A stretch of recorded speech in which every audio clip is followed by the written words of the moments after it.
Bonjour à tous, ici Adrien. Aujourd'hui, on est le vendredi 19 décembre 2025 et dans cette vidéo, on va parler de Mageia. Vous ne rêvez pas, Mageia a publié une note sur son blog, une mise à jour concernant le développement de Mageia 10. On a un planning, des dates clés et il est annoncé que courant avril 2026, la version 10 de Mageia devrait voir le jour. Alors vous le savez, Mageia c'est une distribution Linux issue de Mandriva, c'est la poursuite du projet de Mandriva, mais la version 9, elle a été publiée en août 2023, donc ça fait 2 ans et demi qu'elle est là, on attendait des actualités autour de Mageia 10, les voici, donc Mageia continue son petit bonhomme de chemin. Si on va sur la page Wikipédia en anglais, parce qu'on a plus d'informations, vous voyez avec la petite timeline, la frise temporelle, que plus le temps passe et plus les versions de Mageia durent longtemps, les mises à niveau, les nouvelles versions sont de moins en moins fréquentes. Et donc, par rapport à 2011 jusqu'à 2013 où j'ai utilisé Mageia, où c'était très très actif, là on voit que la distribution, elle évolue quand même beaucoup moins vite. Et depuis les années 2010, Mageia, ça a évolué. C'est plus les mêmes développeurs, c'est plus les mêmes chefs de projet qui sont à la tête. Et donc, comme je l'ai fait pour d'autres éditions issues de Mandriva, Open Mandriva, Rosa, on en a parlé récemment, on a fait un petit point sur Rosa Linux. J'ai fait un test sur le long terme d'Open Mandriva qui s'est pas très bien passé. J'ai envie de lancer un test sur le long terme de Mageia pour voir ce qu'elle donne aujourd'hui en 2025 et comment va se passer la migration vers Mageia 10 d'ici 5 mois. Comme ça, on va pouvoir faire vivre la distribution pendant 5 mois et tenter la mise à niveau pour voir en fait ce qu'elle vaut fin 2025, début 2026 pour en dresser un bilan d'ici 6 mois environ. Comme d'habitude, on va installer tous les logiciels que j'ai l'habitude d'utiliser. On fait comme d'hab avec une machine virtuelle, on ne change pas le protocole de test. Donc, j'ai récupéré l'image d'installation de Mageia 9 qui est un peu vieille, donc on va voir comment ça se passe si on souhaite installer Mageia aujourd'hui. Donc, je vous ai préparé une petite machine virtuelle, 4 Go de RAM, 4 CPU, la même config qu'habituellement. Je vais basculer en français. Donc, je vais faire l'installation relativement rapidement puisque l'outil d'installation n'a pas changé depuis des lustres et que c'est pas l'objectif de cette vidéo de vous montrer l'installation de Mageia. Cependant, je vous dis juste un truc par rapport à ça. Hop, j'accepte le contrat de licence, je me mets en français. Partitionnement par défaut. Hop, je ferai les mises à jour après l'install pour vous montrer le nombre de mises à jour qu'il y a à faire depuis le temps. Je laisse le choix par défaut, c'est-à-dire comme environnement de bureau KDE Plasma. Comme ça, je prends l'environnement par défaut. Je laisse l'install se dérouler. Ça va être très rapide. Hop, voilà. Donc, c'était réglé en même pas 2 minutes. Je crée mon utilisateur. Hop. Le mot de passe associé. Je laisse les choix par défaut ici. Installation du chargeur d'amorçage. Et puis et mise à jour, je l'ai fait au reboot pour vous montrer le nombre qu'il y a à faire. Voilà. Donc maintenant, on redémarre la Mageia nouvellement installée.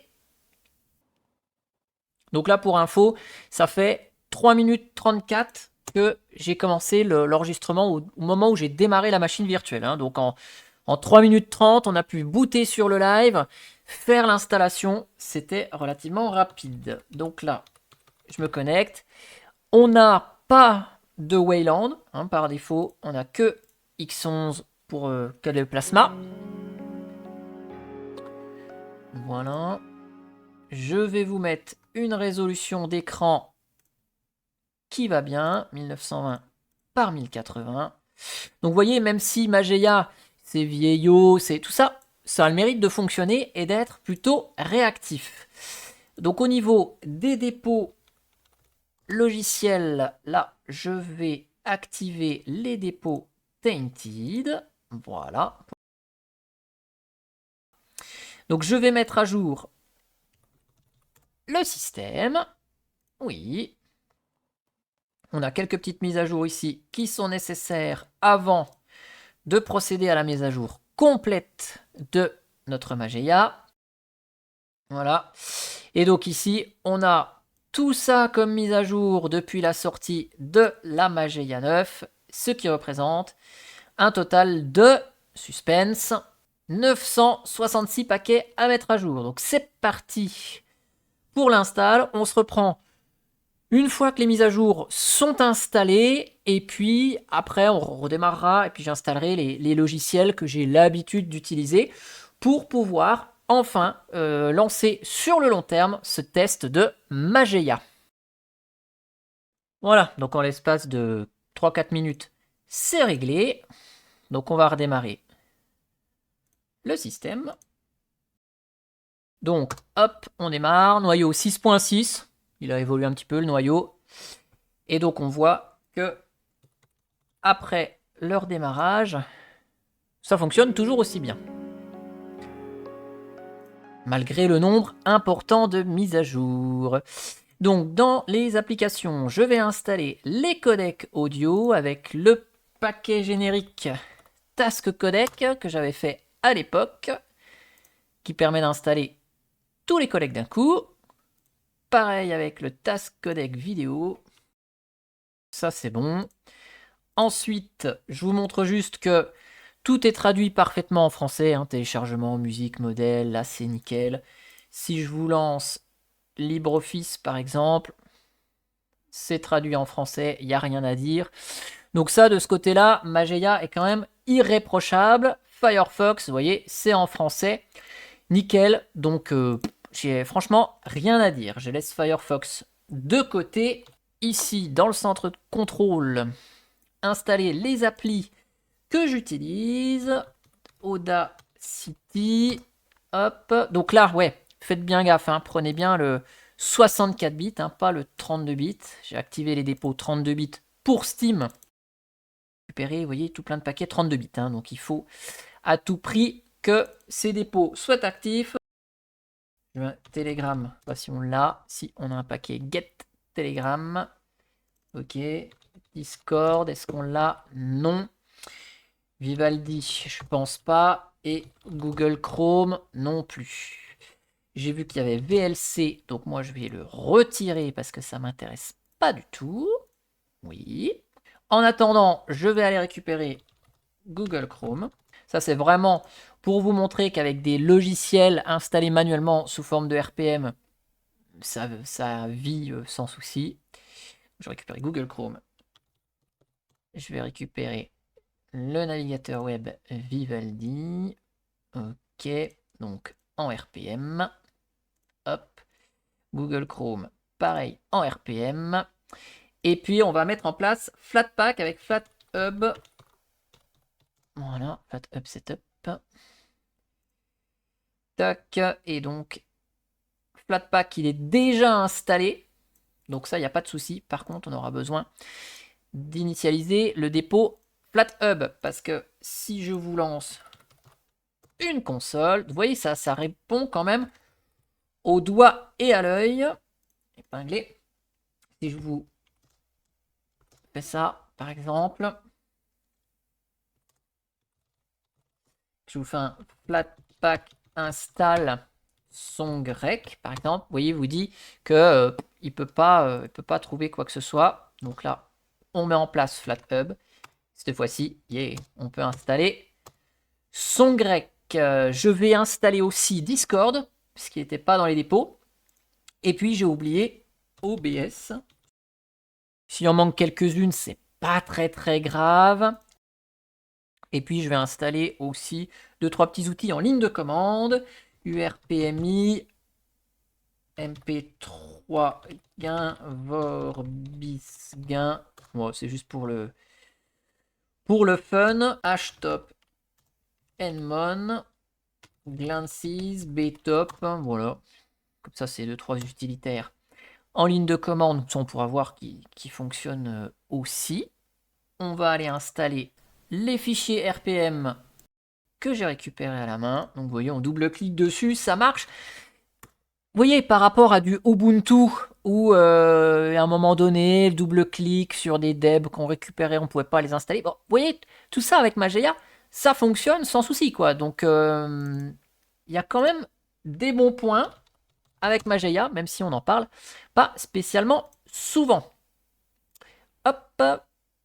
Et puis, ce que je vais faire, je vais épingler toutes les applis que j'ai installées. Comme ça, on va les avoir. Voilà. Donc, toutes les applis sont paramétrées ici. Je vais juste changer le nom d'hôte de la machine parce que l'IP, c'est pas terrible ici. Donc, hostnamectl 7 hostname Mageia PX pour proxmox.linuxtrix.lan. Voilà. Hop, je vous montre que les applis fonctionnent. Donc, SM Player, c'est OK. Son grec, il est là, c'est OK. OBS, il est là, c'est OK. Ça, c'est Firefox qui s'est lancé pour Discord, donc ça, c'est OK. Donc Discord, c'est OK. Telegram, c'est OK. Sound Converter, c'est OK. EasyTag, c'est OK. Kdenlive, donc lui, il doit être tout le temps en thème sombre, mais c'est OK. Strawberry, il est en français par défaut. Hop, Audacity, c'est OK. Il est en thème sombre, je suis pas fan, mais bon, au moins, ça fonctionne. Google Chrome, hop, donc bon, LibreOffice, je vous l'avais lancé tout à l'heure. C'est bon. Google Chrome, tac, tac. Non, merci. Il est fonctionnel, donc ça, il n'y a pas de souci. OK. Et puis, Vivaldi, je fais la petite post-installation. Et comme ça, c'est OK. Donc on voit que tout fonctionne ici. Juste pour vous montrer ça, on est bel et bien sur une Mageia 9 avec KDE Plasma 5.27. Donc là, ce sera intéressant de voir comment la mise à niveau va se passer vers Mageia 10. Avec un KDE Plasma 6, on va passer de X11 à Wayland. Donc il y aura beaucoup de changements. Ça fera partie aussi de ce test longue durée, en plus des mises à jour habituelles de la distribution. Et moi, je vous donne rendez-vous quand? Eh bien, je vous donnerai rendez-vous au mois d'avril pour faire la montée en version vers la version 10 de Mageia. Avant, si jamais il y a des catastrophes, mais je ne pense pas qu'il y ait de soucis majeurs avec Mageia, et on pourra en dresser un bilan au mois de juin 2026 pour voir ce que ça donne en 2026, ce fork de Mandriva. J'espère que cette vidéo vous aura plu, et moi je vous dis à bientôt pour une prochaine vidéo. Allez, ciao ciao, bye bye.